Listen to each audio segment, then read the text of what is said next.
Aujourd'hui, si vous entendez sa voix, dit la Bible, n'endurcissez pas votre cœur. Comme lors de la révolte. Souvenez-vous de ce qui leur est arrivé. Souvenez-vous. Il allait tomber, je crois que c'était 23 000 en un seul jour. Ça, c'est Paul qui dit ça, hein. C'est Paul, parce qu'il veut dire, ouais, c'était dans l'Ancien Testament. Ouais. Non, c'est Paul qui le dit. Dans le Nouveau Testament, ce que vous appelez le Nouveau Testament. Ouais. Souvenez-vous de ce qui leur est arrivé. Ils sont morts parce qu'ils se sont révoltés. Oh, Dieu est patient. Il attend. Il attend. Et il attend. Dieu ne châtie pas de suite. Dieu ne punit pas de suite. Il attend. Ne voulant pas qu'aucun périsse. Et qu'il parvienne à la repentance. À la connaissance du Seigneur Yeshua, Jésus-Christ, le Fils de Dieu qui est mort sur la croix pour nos péchés. Crois au Seigneur Jésus et tu seras sauvé. Et si tu ne crois pas, malheur à toi.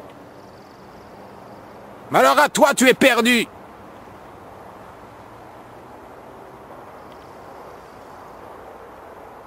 Tu souffriras pendant l'éternité, loin de Dieu.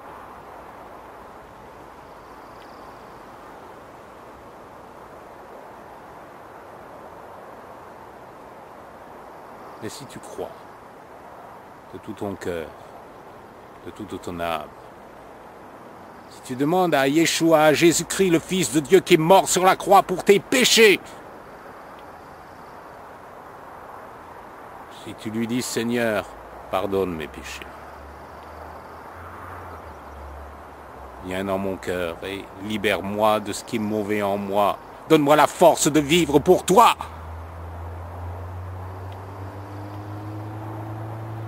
Si vous le faites de tout votre cœur, alors le Saint-Esprit viendra en vous. Et il fera de vous un enfant de Dieu. Vous passerez de la mort à la vie, des ténèbres à la lumière.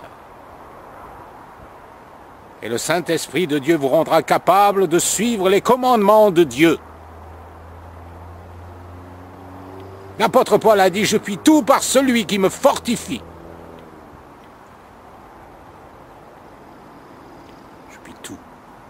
Tout. Même ce qui me paraît impossible, je peux le faire.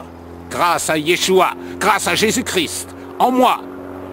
Si quelqu'un est en Christ, dit la Bible, il est une nouvelle création. Les choses anciennes sont passées, voici, toutes choses sont devenues nouvelles. Vous devenez un nouvel homme, une nouvelle femme, une nouvelle création. Mais si vous refusez le changement, si vous ne vous repentez pas, dit la Bible, vous périrez tous également.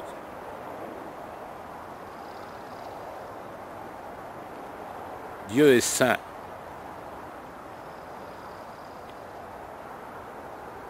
Dieu n'est pas seulement amour, Dieu est saint. Et Dieu ne sacrifie pas sa sainteté sur l'autel de l'amour. Il faut les deux, l'amour et la sainteté. Dieu nous aime, oui. Mais Dieu ne se rend jamais complice du mal que nous faisons. Si vous ne vous repentez pas, vous périrez tous également. Et Jésus a rappelé des choses. Il a dit, ceux qui ont péri sous la tour de Siloé, il mentionne une catastrophe qui est arrivée, il mentionne des catastrophes, des gens qui sont morts. Il dit, si vous ne vous repentez pas, vous périrez de la même manière. Quand il est venu comme l'agneau de Dieu qui ôte le péché du monde. Il est venu par amour pour nous sauver. Pour nous sauver de quoi? de l'enfer, de la perdition éternelle, du jugement dernier. Mais la Bible dit clairement que ceux qui refusent le salut que Jésus leur offre par la foi, ceux qui refusent de se repentir pour se tourner vers Yeshua, vers Jésus-Christ, le Fils de Dieu, ceux-là périront pour l'éternité. Crois au Seigneur Yeshua, crois au Seigneur Jésus, et tu seras sauvé.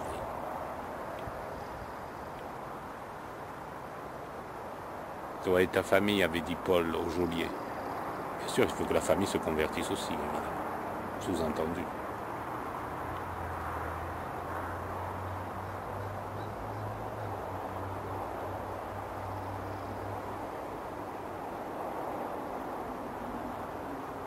Qu'allez-vous faire?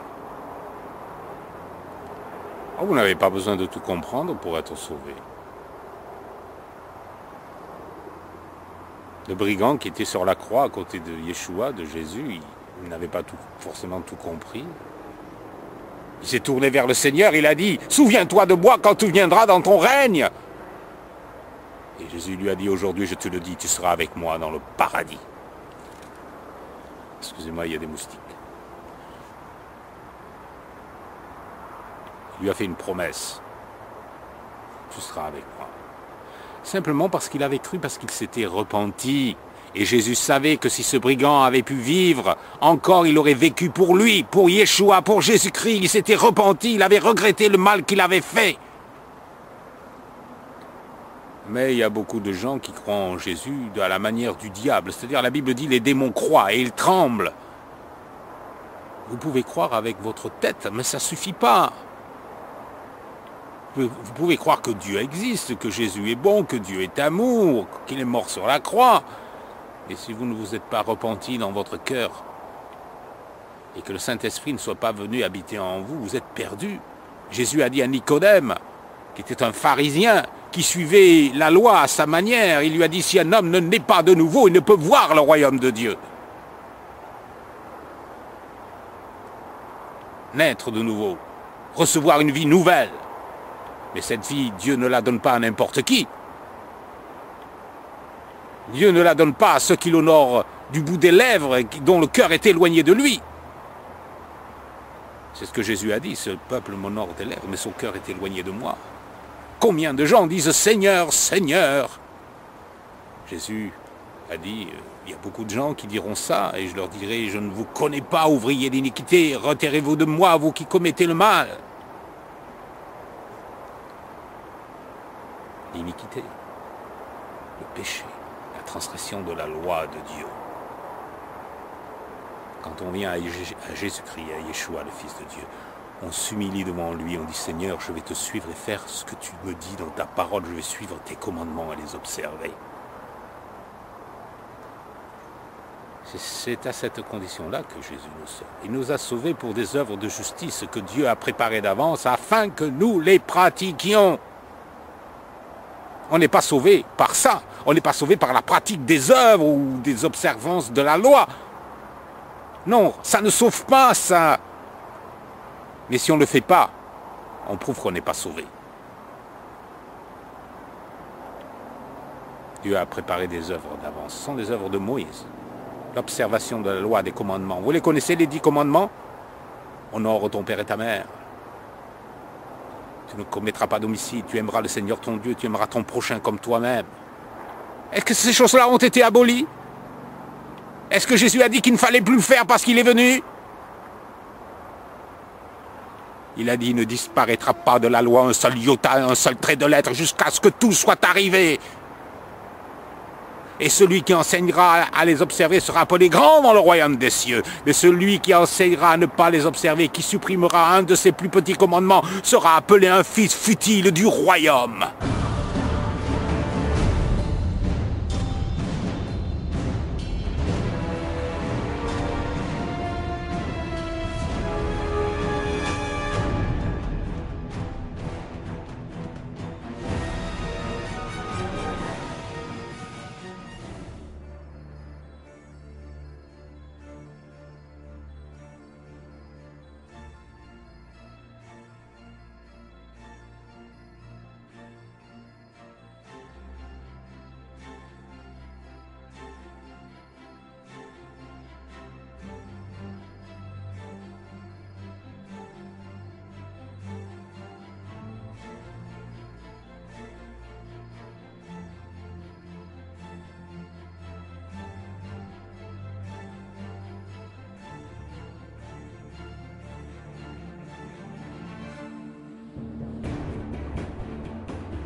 Quand nous regardons tous les jours l'actualité, les attentats, le terrorisme, les invasions, ce qui se passe dans le monde, la vie quotidienne difficile, est-ce qu'à travers ça, quand même, on peut s'occuper de Dieu?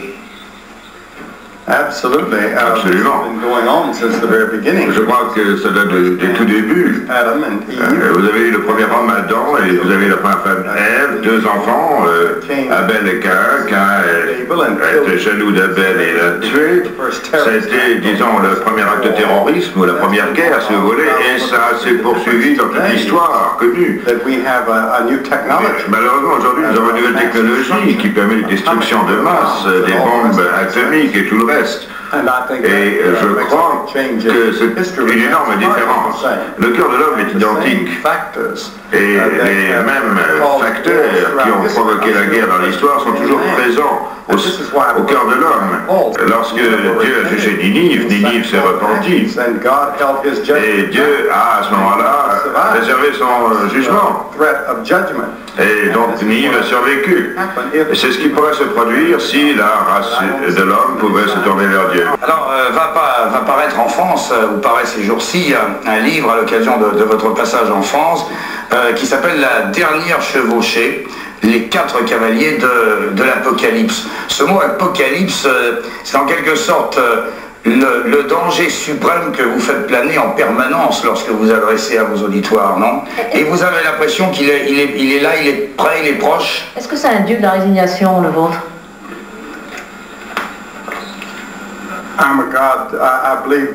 Je crois que Dieu est un Dieu de la réconciliation, et lorsque Jésus était sur la croix, il tenait d'une main l'homme et de l'autre main le Père pour les réunir. Now judgment was coming upon that civilization. Le jugement vient sur cette civilisation. Man was made for holiness and he was made to glorify God, made in the image of God. L'homme a été créé à l'image de Dieu, il a été fait pour Dieu, pour la sainteté. But man had gone a long way from what God intended him to be. Mais l'homme s'est éloigné bien loin de ce que Dieu voulait qu'il soit. Man was totally perverted. L'homme s'est perverti. But when the flood came, no one could ever say, we didn't know the flood was coming. Quand le déluge est venu, personne ne pouvait dire, on ne savait pas. Before judgment comes, God always warns. Avant de faire tomber son jugement, Dieu nous avertit toujours. They knew about the judgment upon Cain, the first son of Adam and Eve. Les gens du temps de Noé connaissaient le jugement qui était tombé sur Caïn, le fils d'Adam et Ève. The Spirit of God was speaking to their souls. Et l'Esprit de Dieu était à l'œuvre dans leur cœur pour leur parler. They had Noah's preaching. Ils avaient entendu la prédication de Noé. They had an illustration of the ark being built. Et ils avaient vu l'arche qu'on construisait devant eux. They had Noah's own faith. Et ils pouvaient voir la foi de Noé. There was no supreme court to appeal to. Impossible de faire appel à une cour suprême. God had extended his love. Dieu les avait aimés aussi loin qu'il était possible. He had offered them mercy and righteousness in every possible way, and they rejected it all. Il leur avait offert sa miséricorde, sa compassion de toutes les façons possibles, et ils l'avaient repoussé. Jesus said, if ye believe not that I am he, ye shall die in your sins. Jésus dit, si vous ne croyez pas que c'est moi, vous mourrez dans vos péchés. Jesus said, verily, verily, I say unto you, he that heareth my word and believeth on him that sent me hath everlasting life, and shall not come into condemnation, but is passed from death to life. Jésus a dit, en vérité, je vous le dis, celui qui entend ma parole et qui croit en celui qui m'a envoyé a la vie éternelle. Il ne vient pas en jugement, mais il est passé de la mort à la vie. So Noah got all the animals in the ark. Noé a donc fait entrer tous les animaux dans l'arche. I don't know how he did it. Je ne sais pas comment il a fait. We're not told. On ne nous le dit pas. He got his family in. Et sa famille aussi. And a great crowd of people had gathered. Et j'imagine qu'il y avait une grande foule autour de lui. And in my imagination I can see them. Et je peux les voir en imagination. Some of them are saying to themselves, you know, I better listen to him. Il y en a qui se disent peut-être, j'aurais peut-être dû l'écouter. He might be right. Après tout, il a peut-être raison. No, I'm not going to pay any attention to him. He's just an old religious fanatic. Ah non, écoute, on va quand même pas écouter ce vieux fanatique. But all of a sudden, someone saw a cloud. Mais brusquement, quelqu'un a vu apparaître un nuage. A very small cloud. Un petit nuage. And it grew and it grew. Et il a grandi, il a grandi. Then the rains came. Et il a commencé à pleuvoir. And people began to scream. Et les gens ont commencé à crier. They beat on the door. Ils ont frappé à la porte de l'arche. They said, let us in, let us in, let us in. En disant, laissez-nous rentrer, laissez-nous rentrer. But earlier, God had shut the door. Mais Dieu avait déjà fermé la porte. And there was only one door. Et il n'y avait qu'une porte. Now the word flood means a gigantic cataclysm. Le déluge, ça veut dire un cataclysme gigantesque. The whole world burst with volcanoes. C'est comme si le monde entier éclatait comme un volcan. And instead of fire, it was water. Mais au lieu d'une éruption de feu, ça a été une irruption d'eau. Now God had said, come into the ark. Dieu a dit à Noé, viens, entre dans l'arche. That word is used all the way through the Bible. It's used 648 times. Le verbe venir, nous le trouvons tout au long de la Bible, près de 650 fois. Come into the ark with God. Viens, entre dans l'arche avec Dieu. God was in the ark. Car Dieu était déjà dans l'arche. A personal invitation to Noah. C'est une invitation personnelle qu'il adressait à Noé. He acted on it. Et Noé a répondu à cette invitation. God gives you a personal invitation tonight. Ce soir, Dieu veut vous adresser une invitation personnelle. Because he loves you. Parce qu'il vous aime. He offers you mercy and forgiveness. Il vous offre sa miséricorde et son pardon. He offers you the possibility of a new life. Il vous offre la possibilité d'une vie nouvelle. But Noah was now shut in. Et voilà maintenant Noé est dans son arche, enfermé. In the 16th verse of the 7th chapter it says God shut the door. Et dans le livre de la Genèse au chapitre 7, il nous est dit que Dieu lui-même a fermé la porte. Somebody said, what right did Noah have to shut the door? Quelqu'un aurait pu dire, de quel droit Noé a-t-il fermé cette porte?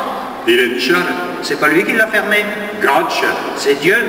One of these days, God is going to come down and say, gentlemen, it's finished. The door is shut. Un de ces jours, Dieu descendra sur la terre et dira, messieurs, c'est terminé, la porte est fermée. Noah had finished his work.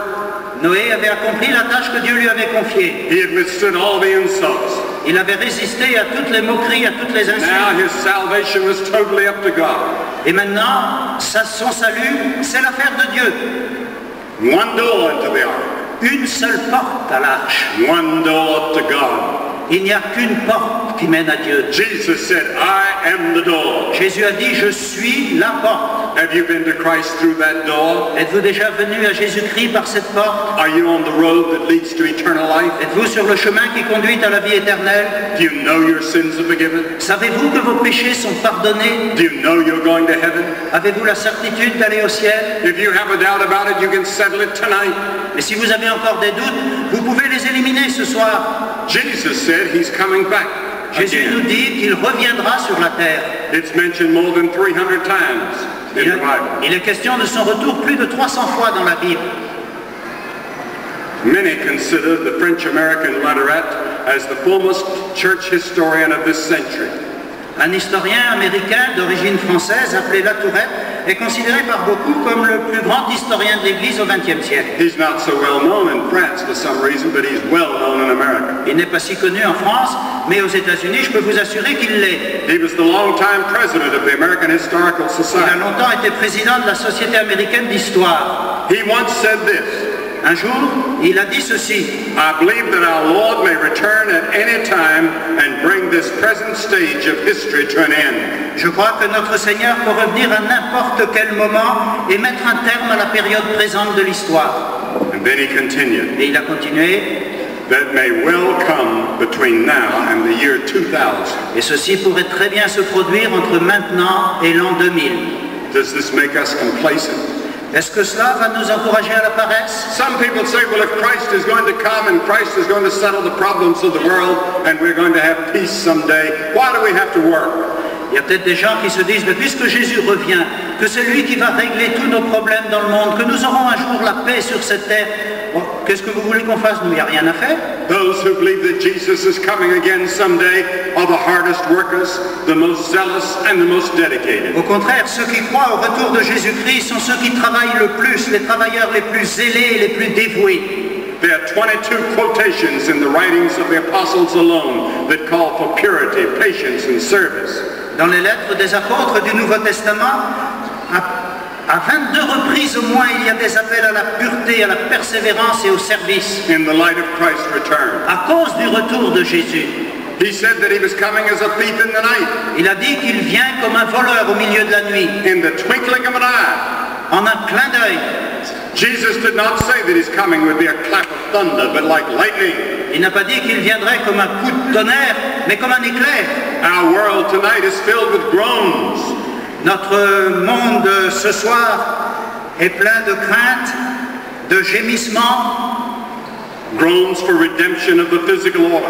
Le monde soupire après la rédemption de l'univers physique. Groans for freedom. Le monde soupire après la liberté. Groans for wholeness. Le monde soupire après la plénitude. Groans for liberation. Le monde soupire après la libération. An editor in America said a few days ago, a climax of some kind seems to be approaching the whole world. Le rédacteur d'un journal américain a écrit il y a quelques jours, le monde semble s'approcher d'une crise décisive. I'm not here tonight to frighten you. Mais je ne suis pas ici pour vous faire peur. I'm here tonight to offer you hope. Je suis venu au contraire vous apporter une espérance. That in the midst of all the chaos and the troubles we see in the world today, there's hope. And the hope is that Jesus Christ is coming back. Une espérance au milieu de tous les soucis, de toutes les inquiétudes que nous pouvons avoir aujourd'hui. Et cette espérance, c'est que Jésus revient. You remember 2 years ago we had the 40th anniversary celebrations of D-Day. Vous vous souvenez qu'il y a 2 ans, on a célébré le 40e anniversaire du débarquement allié en Normandie. And you remember that story that was in the newspapers about the French-Canadian Al Mazzaroli returned for the first time to Normandy? Et peut-être avez-vous lu dans les journaux l'histoire de ce Canadien français, Al Mazzarol, revenu en Normandie pour la première fois. He was greeted by Edith Bodine. Il a été salué par Edith Baudin, who had not seen him since she had been ruthlessly shot by the retreating Nazis as a little girl. qui ne l'avait pas vu depuis qu'elle était une petite fille, au moment où les nazis l'ont gravement blessée par balle. She would probably have died had not Al saved her life.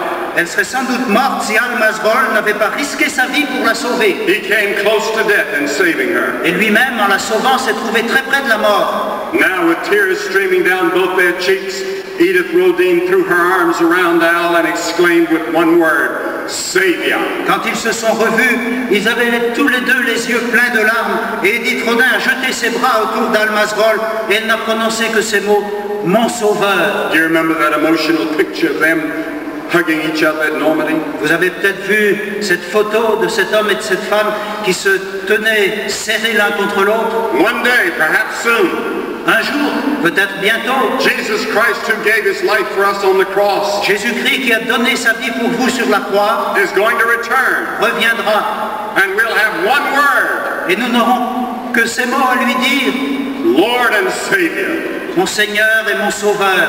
And the Bible says every knee shall bow and every tongue shall confess. Et la Bible nous dit que tout genou pliera et toute langue confessera.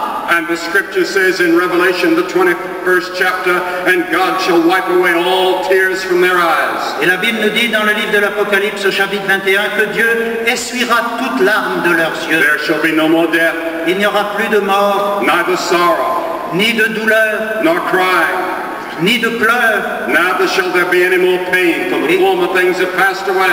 Et il n'y aura plus de souffrance car les choses anciennes sont passées. In Joel's prophecy, he said multitudes in the valley of decision. Le prophète Joël, dans une prophétie, a dit qu'il arriverait des foules innombrables dans la vallée du jugement. For the day of the Lord is near in the valley of decision. Car le jour du Seigneur est proche dans la vallée de la décision. But the scripture also says in Joel, and it shall come to pass that whosoever shall call upon the name of the Lord shall be saved. Mais ce même prophète nous dit que quiconque invoquera le nom du Seigneur sera sauvé.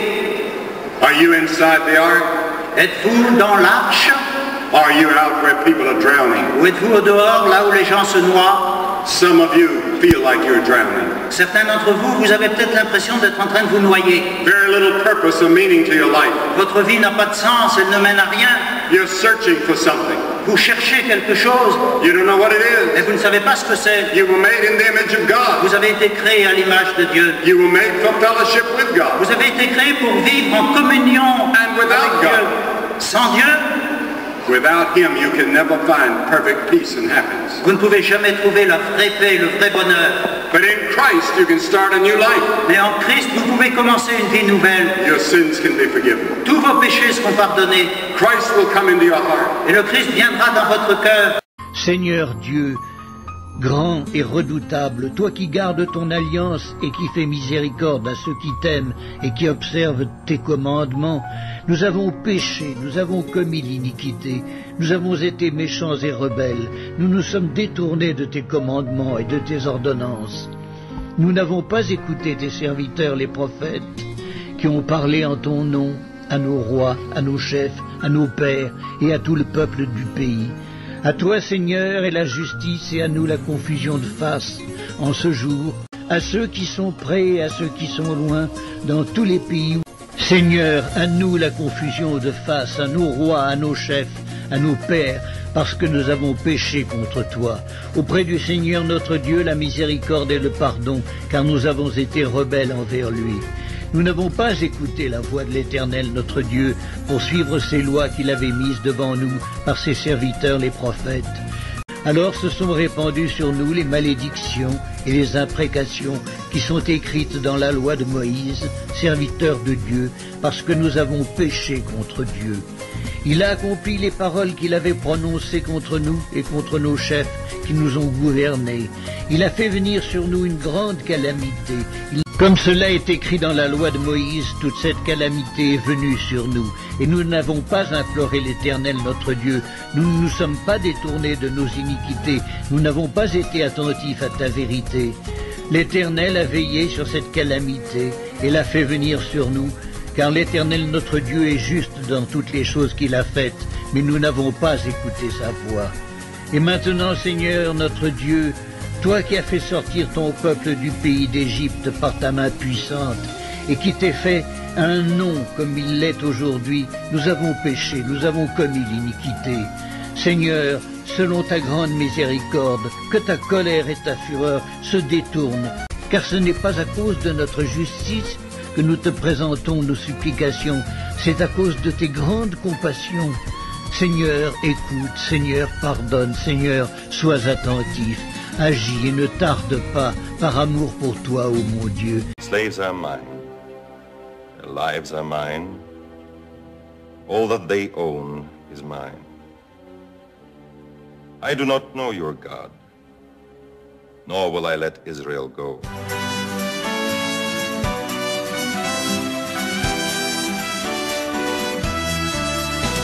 Ashira, Ashira, la Adonai.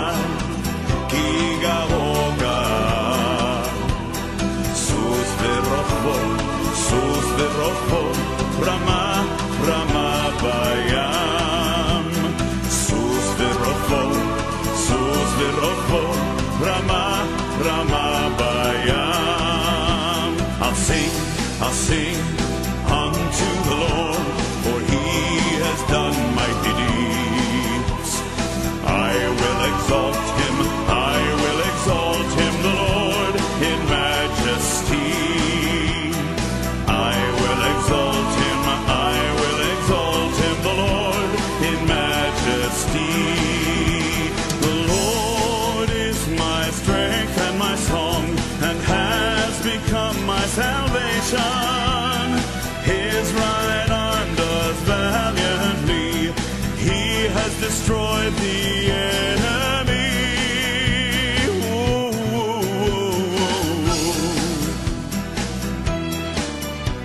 I'll sing unto the Lord, for he has done mighty deeds. I will exalt him, the Lord, in majesty.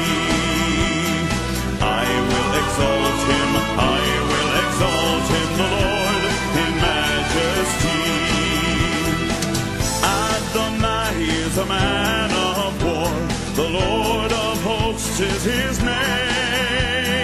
Pharaoh's chariots and his army he has cast into the sea.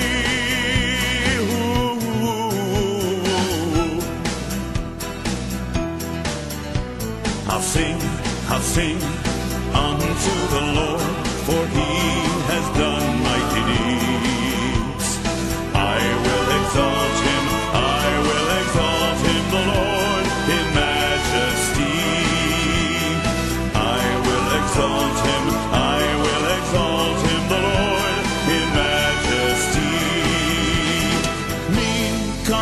אבלים אדוני נעדר בקודש נורא נורא בתהילות אדוני אוסף אליהו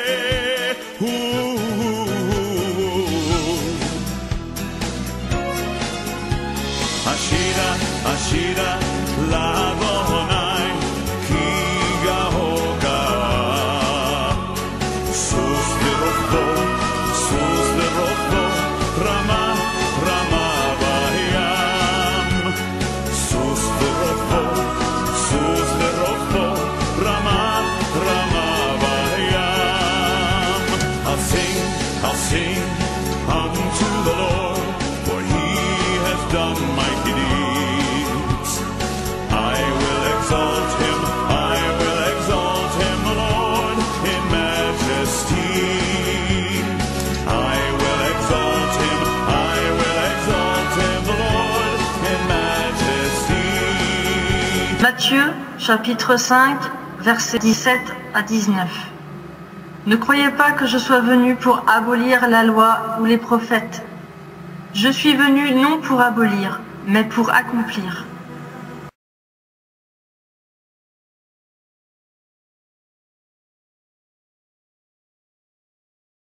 Car je vous le dis en vérité, tant que le ciel et la terre ne passeront point, il ne disparaîtra pas de la loi un seul iota ou un seul trait de lettre, jusqu'à ce que tout soit arrivé. Celui donc qui supprimera l'un de ces plus petits commandements et qui enseignera aux hommes à faire de même, sera appelé le plus petit dans le royaume des cieux. Mais celui qui les observera et qui enseignera à les observer, celui-là sera appelé grand dans le royaume des cieux. La loi, c'est quoi la loi?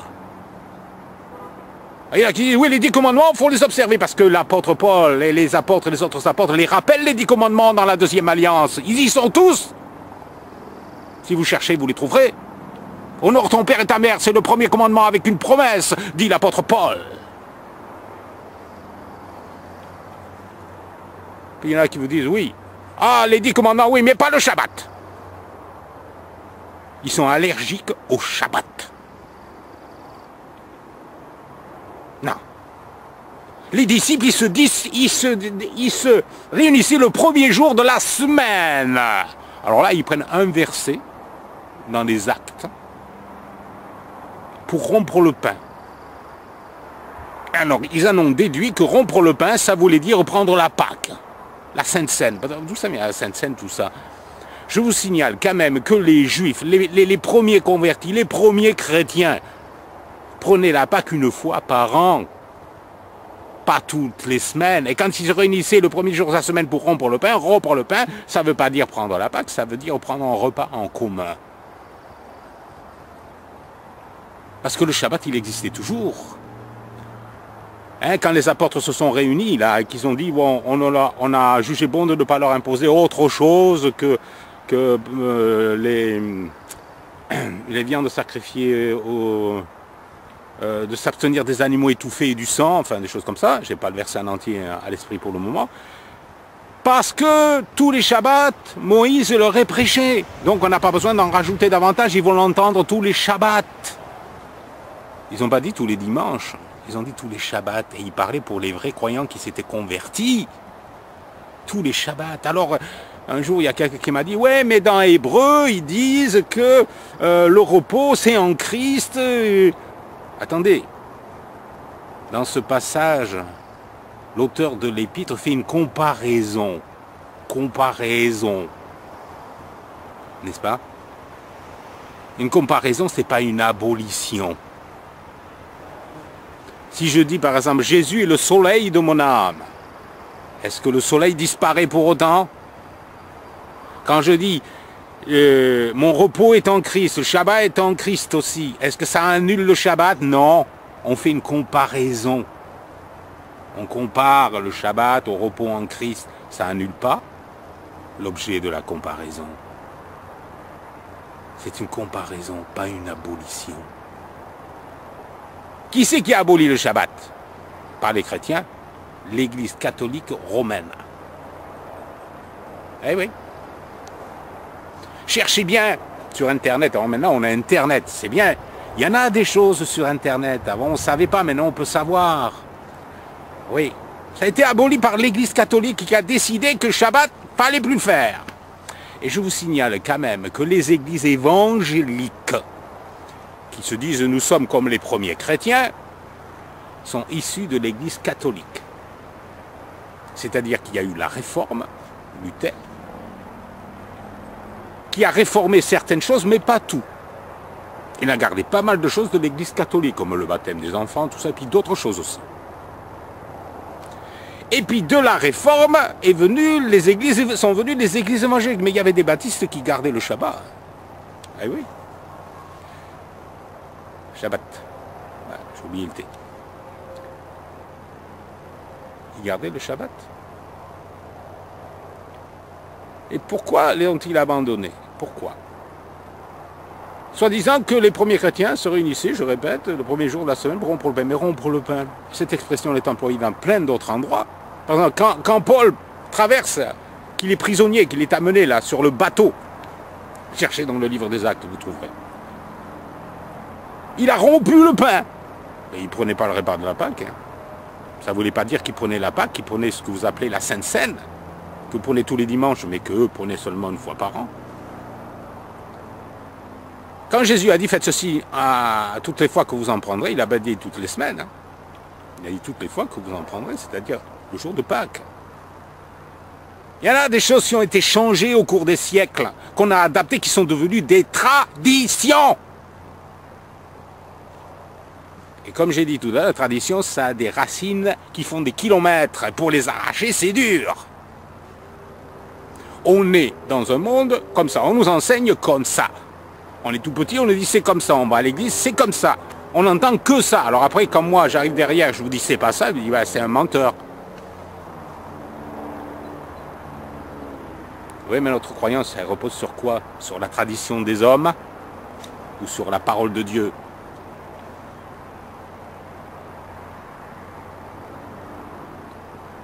Oui, alors, rompre le pain, oui, il rompait le pain. Jésus aussi, à un moment donné, quand il y avait sur Sermon sur la montagne, là, il a rompu le pain.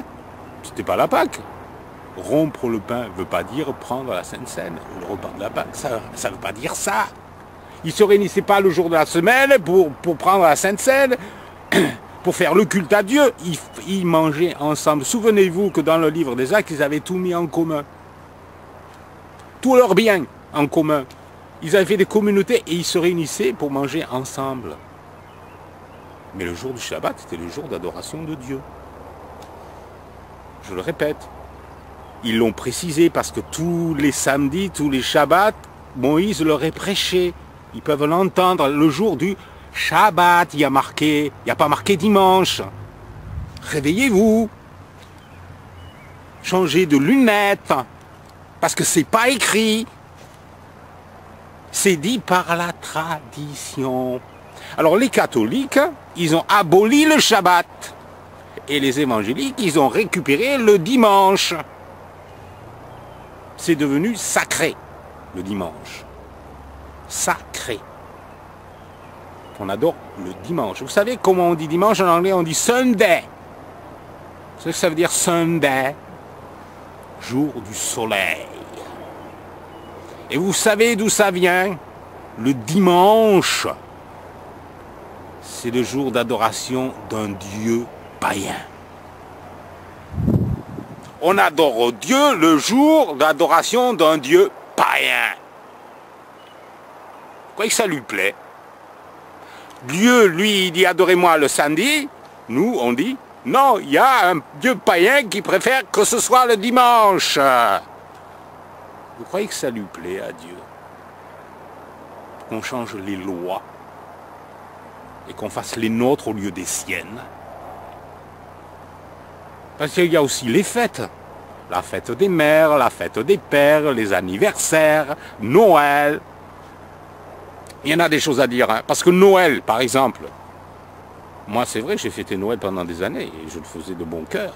J'adorais Dieu, j'adorais le Seigneur le jour de Noël. Mais Dieu n'a jamais institué la fête de Noël. Vous direz, ouais, ça n'existait pas dans l'Ancien Testament, ouais, je sais. Mais même dans le Nouveau, ils ne le faisaient pas. Les disciples n'ont jamais fêté la naissance du Seigneur, jamais. Jamais. Non, ils fêtaient les fêtes que Dieu avait instituées. Ils ne fêtaient pas la fête des pères, la fête des mères, la fête de ceci, la fête de cela, parce qu'on en rajoute des fêtes, ça fait du commerce, ça fait travailler les gens et on vend des produits. Eh oui, c'est fait pour ça, les fêtes. Pour faire du commerce. La fête des papas, papa, j'ai t'enfant rasoir. Ouais. La chef. Ou n'importe quoi d'autre. Ouais, on vit dans Babylone. Mais vous voyez pas? Vous êtes aveugle. Comme moi j'étais. Aveugle. Aveugle. On voyait pas, réveillez-vous. Vous êtes à Babylone. Et Satan, le diable, qu'est-ce qu'il a fait? Il a habillé ses faux dieux avec les habits du christianisme.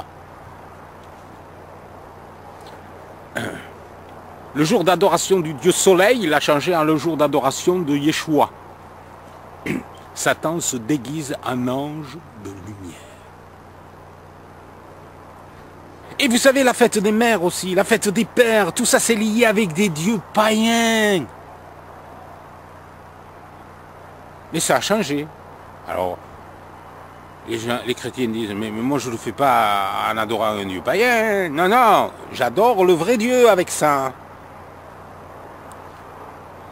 Vous êtes-vous demandé si ça plaisait à Dieu de laisser tomber toutes les fêtes qu'il avait instituées pour les remplacer par des fêtes où derrière un drap où on a dessiné du christianisme, il y a un Dieu païen. Cherchez sur Internet l'origine de Noël. Vous allez voir, vous allez être étonné. Je ne pense pas que Dieu aime ça.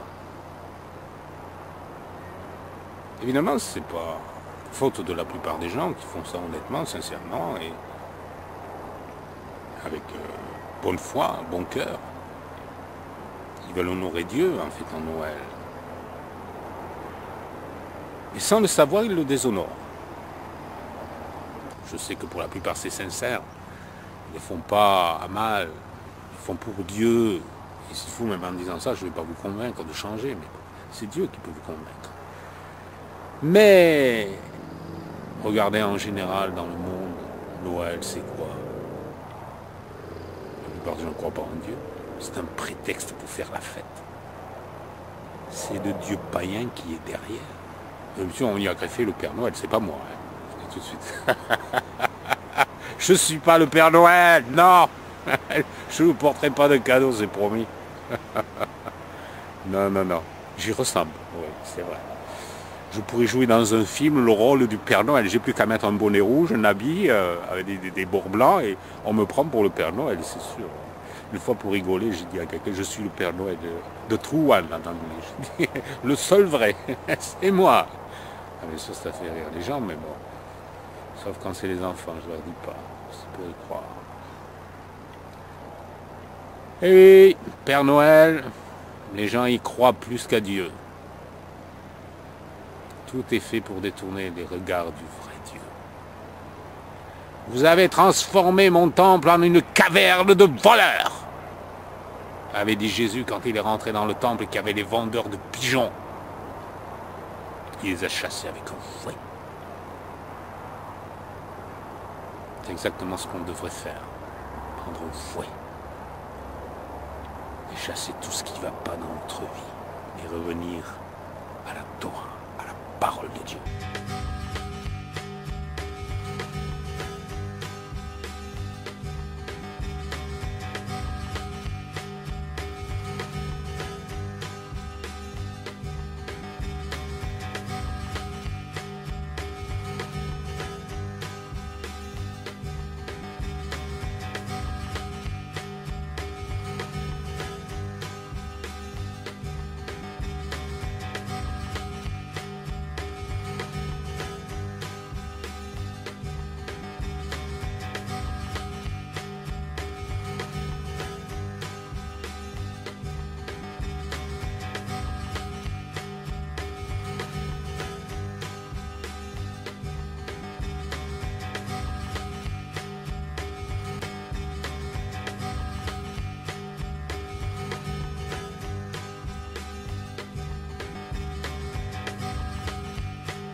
Le Lévitique, chapitre 11.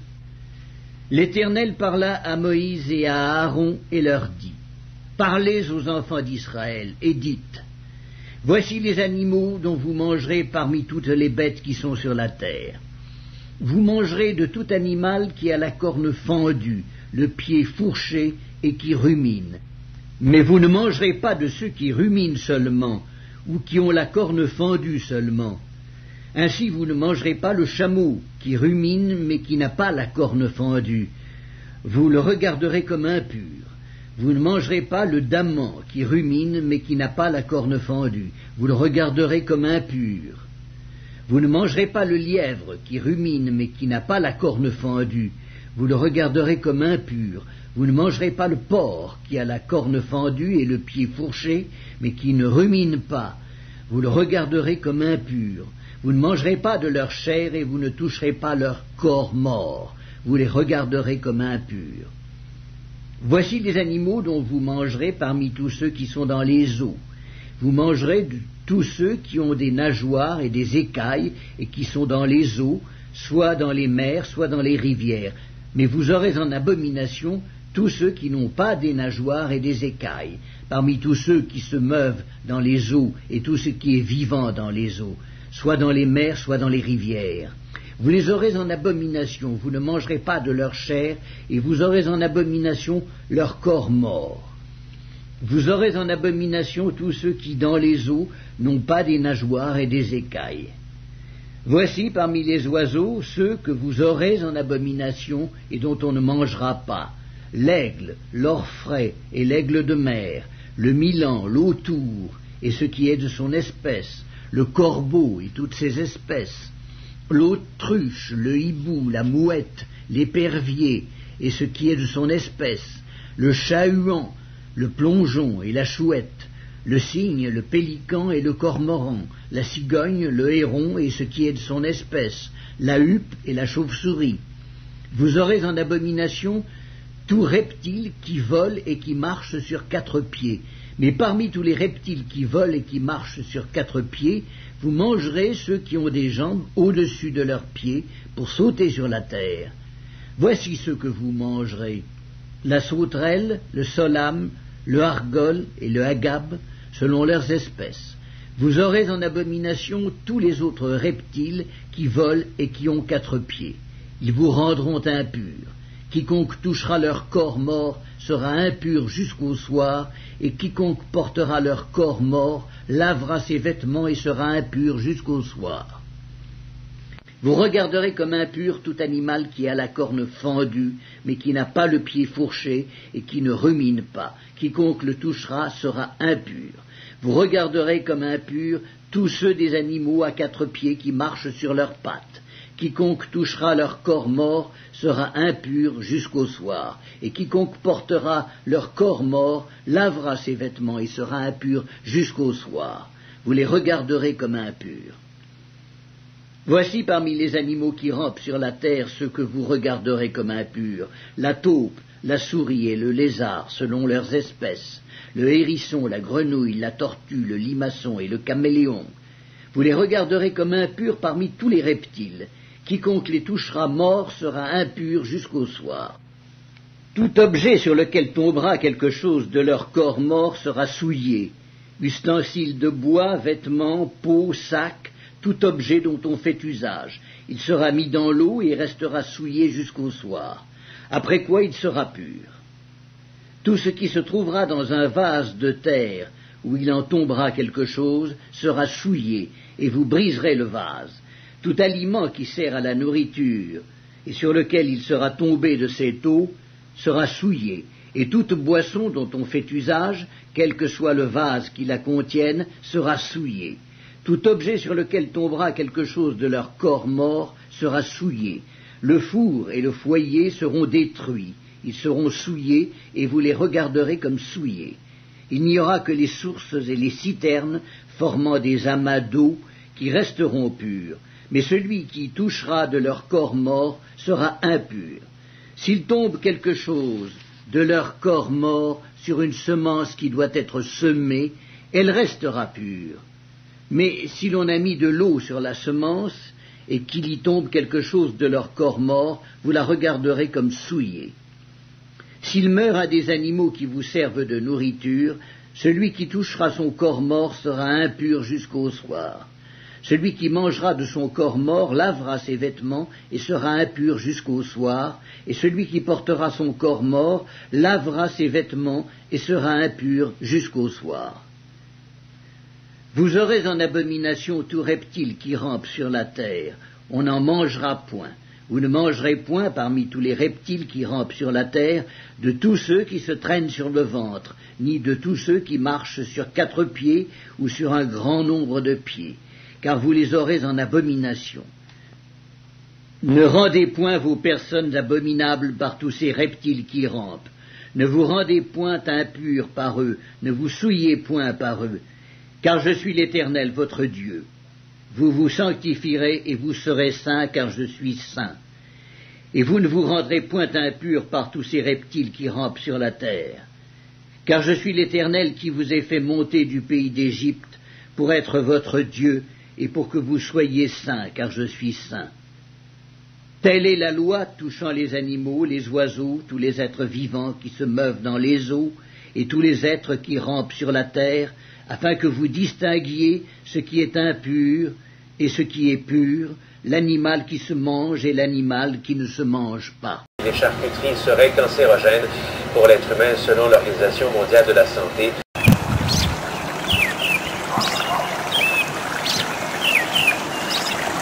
Le salut en Yahushua Jésus-Christ est gratuit. C'est un cadeau que Dieu nous fait. Il ne dépend pas des bonnes œuvres. Et pourtant, lorsqu'on est sauvé, lorsqu'on a accepté Yeshua comme sauveur et maître de sa vie, Yeshua nous change. Et il nous change pourquoi? Pour faire de bonnes œuvres. Il nous a sauvés, dit l'apôtre Paul, pour de bonnes œuvres qu'il a préparées d'avance afin que nous les pratiquions. Et quelles sont ces œuvres préparées d'avance? Ce sont les œuvres de Moïse. Elles ont été préparées d'avance. C'est-à-dire qu'il les a données. Il y a les tables de la loi, les 10 commandements, mais dans la loi, il n'y a pas que les 10 commandements, il y a aussi tout le reste. Et alors, il y en a qui choisissent les 10 commandements et qui laissent le reste. On va dire plutôt les 9, parce qu'ils ont changé. Parce que Yeshua, Yahweh dit dans sa parole, dans les 10 commandements, tu observeras mes Shabbats. Le Shabbat, c'est le samedi, hein. C'est pas dimanche. Dimanche, c'est le premier jour de la semaine. Eh bien, il y en a qui disent non, mais maintenant ça a changé, ils se réunissent le premier jour de la semaine. Bon, j'ai déjà expliqué dans une vidéo que le premier jour de la semaine, ils se réunissaient pour rompre le pain, que rompre le pain, c'était pas prendre la Sainte Seine, c'était prendre un repas en commun. Ils avaient fait des communautés, ils prenaient des repas en commun. Donc ils ont changé le Shabbat, ça c'est l'Église catholique qui l'a fait, et alors les évangéliques ont récupéré le dimanche. Donc ils ont annulé le Shabbat et ils suivent les 9 commandements. Ben, c'est une erreur. Parce qu'en fait, rien n'a changé. C'est avec le temps que les choses ont changé. C'est avec Constantin, la religion a changé. Ils ont tout modifié petit à petit, tout a changé. Et alors c'est bien commode parce que maintenant, pratiquement, à part le langage, on ne reconnaît plus tellement les gens du monde des véritables croyants, les chrétiens. Chez les évangéliques, par exemple, pour prendre eux, ils vivent comme les gens du monde. Ils fêtent les mêmes fêtes, hein, les fêtes païennes, qui sont dédiés à des dieux païens. Donc ça a changé, mais c'est pas Elohim qui a changé. Ça, c'est pas Yeshua qui a dit à partir de maintenant vous fêterez les fêtes païennes. Hein? Il n'a jamais dit ça, Yeshua, jamais. Il fêtait les fêtes de Yahweh, lui. Hein? Alors il ne va pas nous dire à nous, moi je le fais, mais vous devrez faire l'inverse. Il n'a jamais dit ça. Hein? Jamais. Trouvez-moi un verset qui dit, où il dit vous ferez le contraire de ce que moi je fais. Hein? Moi, je mange cachère, vous n'aurez pas besoin de manger cachère. Moi, je mange sain, c'est bon pour la santé, parce que les viandes qui sont pas cachères sont des viandes contaminées. Par exemple, vous prenez certains animaux qui sont des charognards. Bon, Dieu dit, ça fait partie des animaux impurs. Impurs, ça veut dire contaminés, c'est-à-dire qu'ils ont des germes à l'intérieur qui ne sont pas bons pour la santé, qui peuvent vous communiquer des allergies ou des maladies. Et Dieu dit, ne les mangez pas. S'il le dit, c'est pour quelque chose. Pourquoi est-ce qu'il le dirait? Pour le plaisir de dire, bon, je vous donne des ordres, mais je ne sais pas pourquoi. C'est absurde. Dieu sait pourquoi il donne des ordres et des interdits. S'il le dit de ne pas le manger, c'est qu'il y a un danger. Autrement, il ne vous interdirait pas de le manger. Hein? Pourquoi il permet certains et pas d'autres? Parce que certains sont bons pour la santé, d'autres pas. Alors bien sûr, quand vous mangez un animal interdit, vous n'êtes pas terrassé du jour au lendemain comme si vous mangiez un champignon vénéneux. Hein? C'est pas pareil, évidemment, vous n'allez pas mourir du jour au lendemain. Mais moi, je me suis posé une question. Par exemple, je me souviens quand j'étais petit, j'avais de l'acné. Et vous savez, le porc. Je me suis demandé, alors c'est pas prouvé bien sûr, j'ai pas de documents scientifiques, mais je me demande si l'acné, parce que l'acné, qu'est-ce que c'est? C'est des microbes c'est des trucs qui sont dans le sang, et ça fait venir des boutons. Eh bien, à mon avis, ça vient de la nourriture, de la mauvaise nourriture. Si vous mangez que de la bonne nourriture, que Yahweh vous dit de manger, à mon avis, les boutons, peut-être qu'il n'y en aurait pas. Je dis peut-être parce que j'en sais rien, j'ai pas fait l'expérience, je ne peux pas le prouver, puisque quand j'étais petit, je mangeais du porc aussi, comme tout le monde. Et je me demande si la viande de porc, c'est pas ça qui donne l'acné aux jeunes, avec plein de boutons partout. Parce que cette viande n'est pas bonne à manger. Elle est impure. Vous savez, les porcs, ils mangent n'importe quoi. Bien sûr, maintenant, on leur donne des farines. Qui sait ce qu'il y a dans la farine? En plus, on ne sait pas. Hein. Méfiez-vous. Bon, alors, mais bon, il y a sûrement une raison à toutes ces maladies. Et les allergies, il y a de plus en plus d'allergies. Qui vous dit que ça ne vient pas des mauvaises viandes qui sont interdites par Yahweh et qu'au bout d'un certain temps, au bout de quelques années, vous avez une allergie. Ma femme, elle est devenue allergique à l'iode. Elle a mangé beaucoup de crustacés interdits par Yahweh, par la Torah. C'est interdit. Et vous avez des gens qui mangent des moules, des huîtres, et puis, je n'ai pas regardé les statistiques, mais j'ai entendu souvent dire, enfin plusieurs fois en tout cas, dire les gens sont morts parce qu'ils ont mangé des huîtres. Les gens sont morts parce qu'ils ont mangé des fruits de mer. Ils sont morts. C'est pas rien de mourir quand même avec des trucs interdits. Et ça, Yahweh, quand vous regardez ce que c'est, vous regardez dans le Lévitique, c'est interdit. Dieu dit, n'en mangez pas. Ayez-les en horreur. Pourquoi ayez-les en horreur? Est-ce qu'ils sont moches à regarder? Pas du tout. C'est parce qu'ils ayez en horreur, parce que si vous les mangez, c'est du poison. C'est comme si vous disiez, les champignons vénéneux, ayez-les en horreur, ils sont impurs. Alors maintenant, vous allez dire, ah mais Paul, il a dit que tout ce que Dieu a créé est bon, vous pouvez le manger. Alors bon, si on suit du mot à mot, soyons logiques avec les évangéliques qui disent n'importe quoi, soyons logiques avec eux, tout est bon. Parce qu'ils se défendent quand on leur dit, ouais, on ne peut pas manger du porc. Oui, mais Paul, il dit que tout est bon. Alors si tout est bon pour le porc, tout est bon pour le reste. Alors tout ce que Dieu a créé est bon. Attendez, il ne sait pas si ça rend compte de ce qu'ils disent. Tout ce que Dieu a créé est bon. Si vous leur dites, non, c'est pas vrai, comme ça, vous dites, non, c'est pas vrai, ils vont dire, comment ça, vous niez la parole de Dieu, regardez, c'est écrit. Tout ce que Dieu a créé est bon. Alors, on creuse un peu plus à profondeur, et là, ils vont vous sortir une autre ânerie, sûrement, ou alors un truc comme ils sont coincés, je ne sais pas ce qu'ils vont dire. Mais tout ce que Dieu a créé est bon. Alors, mangez un champignon vénéneux, parce que Dieu l'a créé. D'après vous, c'est bon, puisque tout est bon. Oh, mais non, on n'a pas dit ça. Et alors, qu'est-ce que vous avez dit, alors? Vous avez dit que tout était bon. Non, mais il y a un certain illogisme dans ce qu'ils disent. Un certain illogisme dans leur interprétation de la parole d'Élohim, de la parole de Dieu. Ils ne sont pas logiques. Ils ne pensent pas, ils ne réfléchissent pas au reste. Ils sont là, à chaud, et ils vous sortent n'importe quoi. Certains ne connaissent pratiquement pas la Bible. Je suis baptisé du Saint-Esprit, je parle en langue, bla. Ils disent n'importe quoi. Reste à prouver. Alors moi, je vais vous dire, je connaissais un évangélique. Il s'appelait Fernand Legrand. Fernand Legrand, il a été banni des pentecôtistes. Mais lui, il était pentecôtiste avant. Bon, j'attaque les pentecôtistes, je vais me faire lapider là. Mais il a fait l'expérience avec le parler en langue. Parce que le parler en langue, il y a un homme, il disait « je parle en langue ». Alors il a pris un magnétophone, il l'a enregistré. Et puis après, il a été voir quelqu'un qui a le don d'interpréter les langues. Parce que le parler en langue des pentecôtistes, c'est incompréhensible. C'est-à-dire, c'est pas difficile de dire que vous parlez, vous dites n'importe quoi, et les gens sont obligés de vous croire. Parce que vous dites que vous parlez en langue. Qu'est-ce que ça veut dire? On ne sait pas. C'est même pas une langue connue d'ailleurs. Il dit c'est la langue des anges. Bon. Alors il a enregistré, il a dit à celui qui a interprété, qu'est-ce que ça veut dire? Alors l'autre, comme il dit qu'il a le don d'interpréter, il n'a pas voulu paraître bête, il a interprété. Il a dit, ouais, ça veut dire ça, ça, ça et ça. Voilà. Et bien après, il est allé en voir un autre, qui a aussi le don d'interpréter. Il a fait écouter la même chose. Seulement, le problème, c'est qu'il n'interprétait pas du tout la même chose. C'était pas du tout la même chose qu'il avait interprété. Il disait, il dit ça, et c'était pas ce que l'autre avait dit qu'il disait. Là, il y en a un des deux qui ne sait pas interpréter, ou alors l'autre, il dit vraiment n'importe quoi. Alors, c'est facile de dire qu'on parle en langue, c'est facile de dire qu'on a le don d'interpréter, c'est facile de dire qu'on est chrétien, c'est facile de dire qu'on est sauvé, encore faut-il le prouver. Alors certains diront, n'avons-nous pas fait beaucoup de miracles par ton nom, n'avons-nous pas chassé des démons par ton nom? Et je leur dirai ouvertement, a dit Jésus-Christ, Yeshua, il a dit, je ne vous connais pas, retirez-vous de moi, vous qui commettez l'iniquité. Et qu'est-ce que c'est l'iniquité? C'est quoi l'iniquité? La Bible dit c'est la transgression de la Torah. Celui qui transgresse la Torah, celui qui transgresse la loi, il pêche. C'est quoi le contraire du péché? C'est pas continuer à transgresser la Torah, c'est ne pas la transgresser. C'est ça, ne pas pécher. Le péché, c'est transgresser, ne pas pécher, c'est arrêter de transgresser.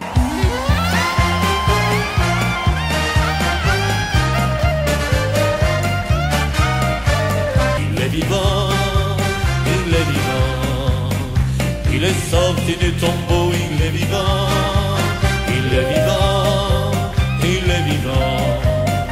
Il est roi des rois, éternellement. Merci à toi, mon Dieu, qui a donné ton Fils et nous a donné la pleine victoire en son nom. Tout genou fléchira, toute langue confessera que Yeshua est Seigneur, béni soit son nom. Jésus-Christ a dit, je suis le chemin, la vérité et la vie, et nul ne vient au Père que par moi. Je n'ai payé ni or ni argent, j'ai tout et gratuitement. Car pour moi Jésus a versé son sang, et je suis sauvé.